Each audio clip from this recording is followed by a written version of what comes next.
Bill lowered the receipt email, as Mallory's hotel drop-off made my in-laws quit arguing. Christmas Eve blew up because my mother-in-law got my husband's rideshare receipts. Owen and I have been married 4 years. His family also has an unofficial extra member named Mallory, the neighbor who grew up at their table and never really left. When her divorce got ugly this year, Owen became her emergency person. Flat tire, dump run, late call, random, crisis after 10. He kept saying Mallory was basically family, which means any boundary I asked for got treated like cruelty. I did ask, not about one ride, about the pattern, about why Mallory called after midnight instead of her own siblings, about why Owen started flipping his phone over, about why every question from me got answered like I was insulting Charity. Doreen, my mother-in-law, hated that.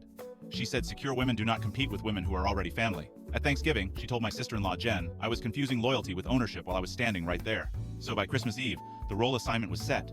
Owen was kind. Mallory was fragile. I was jealous. Dinner was at Doreen and Bill's. Ham, cousins on the floor. Mallory invited again because leaving her alone on her first holiday after the split would be heartless. 3 nights earlier, Owen told me he was helping his brother Drew install garage shelves. He came home smelling like hotel soap.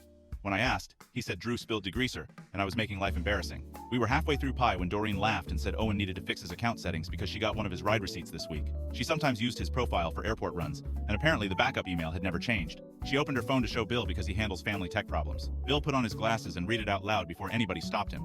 Pickup: Mallory Kessler's address. Drop-off: the Mercer Hotel. Tuesday, 11:48 p.m. The room froze. Doreen said it was probably from Owen helping Mallory through some divorce mess. Owen grabbed that and said yes. She had a panic spiral, and he did not want her driving. That explanation might have survived if Bill had not kept scrolling. There was a second receipt in the same email chain. Pickup: the Mercer Hotel. Drop-off: Mallory Kessler's address.